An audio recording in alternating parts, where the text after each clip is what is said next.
Hi friends, welcome to our channel.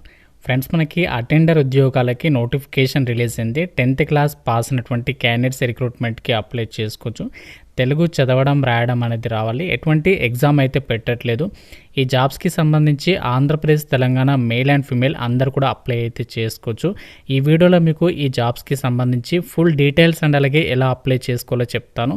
ముందుగా ఒక చిన్న రిక్వెస్ట్, వీడియోని లైక్ చేసి ఒక చిన్న సపోర్ట్ అనేది ఇవ్వండి. మీ ఫ్రెండ్స్ కూడా డెఫినెట్గా షేర్ చేయండి. 10 మంది కూడా హెల్ప్ అవుతుంది కాబట్టి లైక్ చేసి డెఫినెట్గా షేర్ చేసే ప్రయత్నం చేయండి. ఛానల్ని ఇంకా సబ్స్క్రైబ్ చేసుకునే వాళ్ళు ఇప్పుడే సబ్స్క్రైబ్ చేసుకొని బెల్ ఐకాన్ని యాక్టివ్ చేసి పెట్టుకోండి. కాస్ మీకు ముందుగా రిక్రూట్మెంట్కి సంబంధించి కొన్ని ఇంపార్టెంట్ డేట్స్ అయితే చూద్దాం.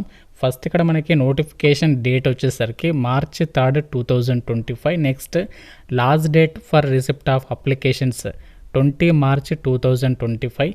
స్క్రూటినీ ఆఫ్ అప్లికేషన్స్ వచ్చేసి 21 March to 7th April అని చెప్పేసి ఇచ్చారు.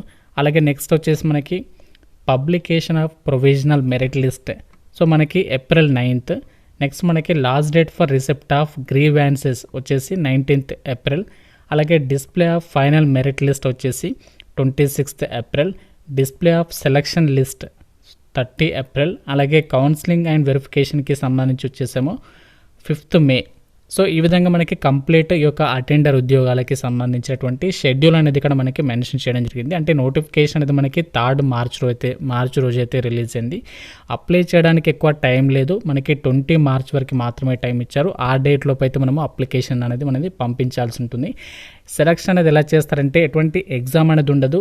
స్క్రూటినీ అంటే అప్లికేషన్స్ వస్తాయి కదా, అప్లికేషన్స్ వచ్చిన తర్వాత వాటిని షార్ట్ లిస్ట్ అయితే చేస్తారు. ఆ ప్రాసెస్ అనేది ఎప్పుడు స్టార్ట్ అవుతుందంటే 20 March రోజు లాస్ట్ డేట్ కదా, ఆ నెక్స్ట్ డే నుంచే 21 March నుంచి April 7th వరకు అయితే అప్లికేషన్స్ ఎన్నైతే వచ్చాయో అవన్నిటిని కూడా వెరిఫై చేసేసి అందులో ఎవరికైతే మార్క్స్ ఉన్నాయో సో దాన్ని బేస్ చేసుకొని ఆ యొక్క అప్లికేషన్స్ని అయితే షార్ట్ లిస్ట్ చేస్తారు. సో దానికి సంబంధించి షార్ట్ లిస్ట్ అనేటువంటి క్యాండిడేట్స్కి సంబంధించి merit list, provisional merit list అనేది పెడతారు ఫస్ట్. అది వచ్చేసేమో April 9th వెబ్సైట్లో అయితే పెడతారు. దాని తర్వాత మనకి దానికి సంబంధించి ఏదైనా అబ్జెక్షన్స్ ఏమైనా ఉంటే అది మనకి 19th April అయితే అప్డేట్ అనేది 19th April వరకు అయితే టైం ఉంటుందంట. ఫైనల్ మెరిట్ లిస్ట్ వచ్చేసి ఎప్పుడు పెడతారంట 26th April అయితే పెడతారంట.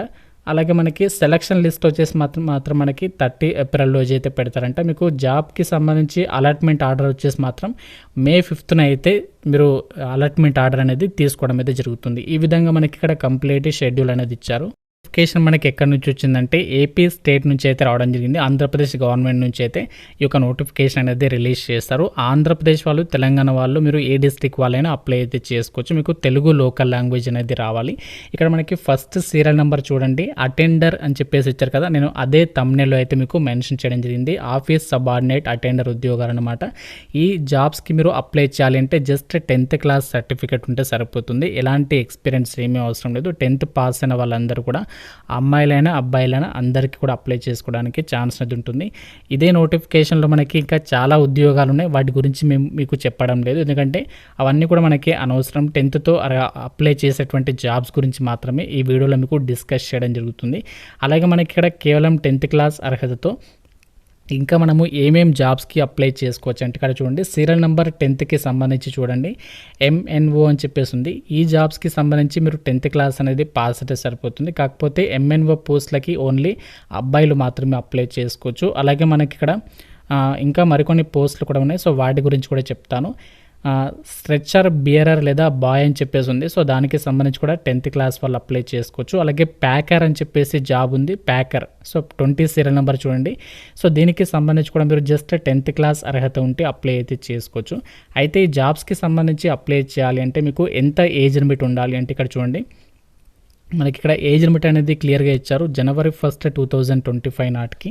సో మీకు మినిమం ఏజ్ అనేది 18 years అయితే ఉండాలి. మ్యాక్సిమం ఏజ్ ఏమో 42 years వరకే జనరల్ కేటగిరీ OC వాళ్ళు అప్లై చేసుకోవచ్చు. ఒకవేళ మీరు SC ST అలాగే BC అభ్యర్థులు EWS వాళ్ళైతే మాత్రం 47 years వరకు కూడా అప్లై చేసుకోవడానికి ఛాన్స్ ఉంటుంది అని చెప్పేసి ఇక్కడ నోటిఫికేషన్లోనే వాళ్ళు క్లియర్గా అయితే మెన్షన్ చేయడం అయితే జరిగింది.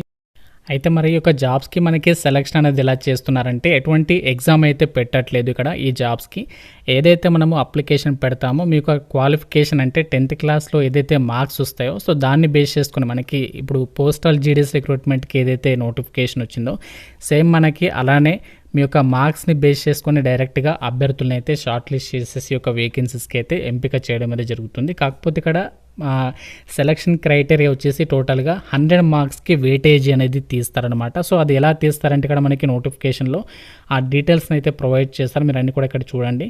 సో మనకి ఎటువంటి ఎగ్జామ్ అయితే కండక్ట్ చేయట్లేదు. డైరెక్ట్గా మీకు ఏంటంటే అప్లికేషన్స్ని షార్ట్ లిస్ట్ చేస్తారు మెరిట్ పద్ధతిన. సో డైరెక్ట్గా వాళ్ళకి యొక్క వేకెన్సీస్కి సంబంధించి అయితే ఎంపిక చేయడం అనేది జరుగుతుంది. ఒకవేళ మీరు షార్ట్ లిస్ట్ అయినట్లయితే మాత్రం మీరు ఫర్దర్గా డాక్యుమెంట్ వెరిఫికేషన్కి వెళ్ళేటప్పుడు అన్ని డాక్యుమెంట్స్ అనేవి రెడీగా పెట్టుకొని మీరు అక్కడ వెరిఫికేషన్కి అయితే వెళ్ళాల్సి ఉంటుంది. అయితే అప్లై చేసేటప్పుడు మీరు ఏమేమి డాక్యుమెంట్స్ని మనము పంపించాలి అంటే 10th class memo xerox copies, అలాగే మీకు క్వాలిఫికేషన్కి సంబంధించి మార్క్స్ మెమో ఉంటుంది కదా, సో మార్క్స్ మెమోకి సంబంధించి, అలాగే మీరు స్టడీ సర్టిఫికేట్స్ ఉంటాయి కదా, సో స్టడీ సర్టిఫికేట్స్కి సంబంధించి బోనాఫైడ్స్ అవ్వచ్చు, అలాగే క్యాస్ట్ సర్టిఫికేట్. సో ఈ విధంగా ఈ యొక్క జిరాక్స్ కాపీస్ అన్ని కూడా అప్లికేషన్ ఫామ్కి అటాచ్ చేసి మనము పంపించాల్సి అయితే ఉంటుంది. అయితే ఒక జాబ్స్కి సంబంధించి మనకి అప్లై చేయడానికి ఎక్కువ టైం అయితే లేదు కాబట్టి సో మీరు వీలైనంత తొందరగా అప్లికేషన్స్ అనేవి పంపించేటువంటి ప్రయత్నం అయితే చేయండి. అయితే ఒక జాబ్స్కి సంబంధించి అప్లై చేసే క్యాండిడేట్స్ మనము అప్లికేషన్ ఫీజు కూడా పే చేయాల్సి అయితే ఉంటుంది. SC, ST, BC, physically handicapped persons అయితే 200 రూపీస్. ఒకవేళ మీరు ఓసీ క్యాండిడేట్స్ అయితే 300 రూపీస్ అనేది పే చేయాలి. అది ఎలా పే చేయాలి అంటే డీడీ అనేది తీయాలి. సో మీరు మీ దగ్గర ఉన్నటువంటి ఏదైనా బ్యాంక్ ఉంటుంది కదా, నేషనలైజ్డ్ బ్యాంక్ అంటే జాతీయ బ్యాంక్, సో అక్కడికి మీరు వెళ్ళేసి డైరెక్ట్గా డిమాండ్ డ్రాఫ్ట్ అనేది తీసేసి ఆ డీడీ రిసిప్ట్ని అప్లికేషన్ ఫామ్కి జత చేయాల్సి ఉంటుందన్నమాట. అయితే మనము అప్లికేషన్ ఫీ అనేది ఎవరి పేరు మీద డీడీ తీయాలంటే ఇక్కడ చూడండి, in favour of principal government medical college Ongole అని చెప్పేసి ఇచ్చారు. సో దీని పేరు మీద మనము డీడీ అనేది తీసేసి డీడీని అప్లికేషన్ ఫామ్కి అటాచ్ చేసేసి అప్లికేషన్ అనేది పంపించాల్సి ఉంటుంది. ఇక్కడ మనకి కంప్లీట్ నోటిఫికేషన్లో అన్ని డీటెయిల్స్ ఇచ్చారు. ఇప్పుడు మీకు అప్లికేషన్ ప్రాసెస్ కూడా చూపిస్తాను, ఏ విధంగా మనము అప్లికేషన్ ఫిల్ చేయాలనేది. అయితే మనము అప్లికేషన్స్ అనేవి ఏ అడ్రస్కి సెండ్ చేయాలి అంటే ఇక్కడ నోటిఫికేషన్లో అడ్రస్ అనేది ఇచ్చారు చూడండి, లాస్ట్ డేట్ అని చెప్పేసి ఇచ్చారు కదా, దీని పక్కన మనకి అడ్రస్ ఇచ్చారు, office of the principal government medical college Ongole ఎస్ట్వైల్ డిస్ట్రిక్ట్ అని చెప్పేసి ఇచ్చారు కదా. సో దీనికి సంబంధించి అడ్రస్కి మనము అప్లికేషన్ అనేది పంపిస్తే సరిపోతుంది. స్పీడ్ పోస్ట్ అయితే పంపండి, సో తొందరగా అయితే రీచ్ అవుతుంది. సో మనము పోస్ట్ ఆఫీస్కి వెళ్ళేసి ఎన్వలప్ కవర్ తీసుకొని అందులో అప్లికేషన్ ఫామ్, మిగతా జిరాక్స్ కాపీస్ అన్ని కూడా ప్రతి జిరాక్స్ కాపీ మీద మీ సిగ్నేచర్ పెట్టేసేసి డీడీ రిసిప్ట్ని కూడా పెట్టేసి అప్లికేషన్ అనేది పంపిస్తే సరిపోతుంది. సో ఫర్దర్గా మీకు వాళ్ళు కాల్ చేస్తారు సెలెక్ట్ అయినట్లయితే.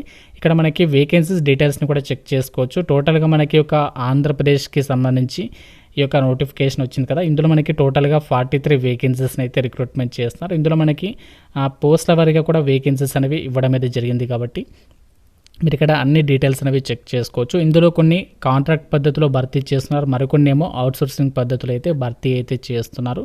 సో మనకి ఇక్కడ అటెండర్ ఉద్యోగాలకి సంబంధించి తక్కువ సాలరీ ఉన్నప్పటికీ కొన్ని డిగ్రీ అర్హతతో, అలాగే కొన్ని ఇక్కడ జూనియర్ అసిస్టెంట్ పోస్టులు ఉన్నాయి కదా, సో వీటికి 18,500, అలాగే ఇక్కడ చూడండి ఆప్టో మెరిస్ట్ అని చెప్పేసి ఈసీజీ టెక్నీషియన్స్ అని చెప్పేసి కొన్ని పోస్టులు ఉన్నాయి కదా, సో వాటికి మంచి సాలరీ 32,000కి పైగా 35,000 ఆ విధంగా మనకి ఇక్కడ సాలరీస్ అయితే ఉన్నాయి. కాబట్టి మీకు ఏ పోస్ట్ ఎలిజిబిలిటీ ఉంటే ఆ పోస్ట్కి అయితే అప్లికేషన్స్ అనేవి పంపించండి.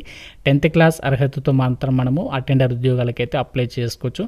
సో కాంట్రాక్ట్ అయినా కూడా అప్లై చేయండి, ఎందుకంటే మనకి ఫర్దర్గా పర్మనెంట్ అయ్యేటువంటి కూడా ఛాన్సెస్ ఉంటాయి కాబట్టి. సో మీ కనుక ఎలిజిబిలిటీ ఉంటే అప్లికేషన్స్ పెట్టండి.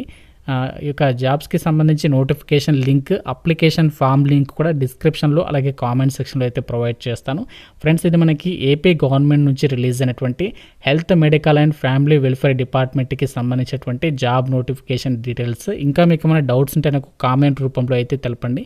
ప్రతి ఒక్కరు కూడా లైక్ చేసి ఒక వీడియోని మీ ఫ్రెండ్స్కి అయితే షేర్ చేయండి. ఛానల్ని సబ్స్క్రైబ్ చేసుకోండి. Thank you so much guys.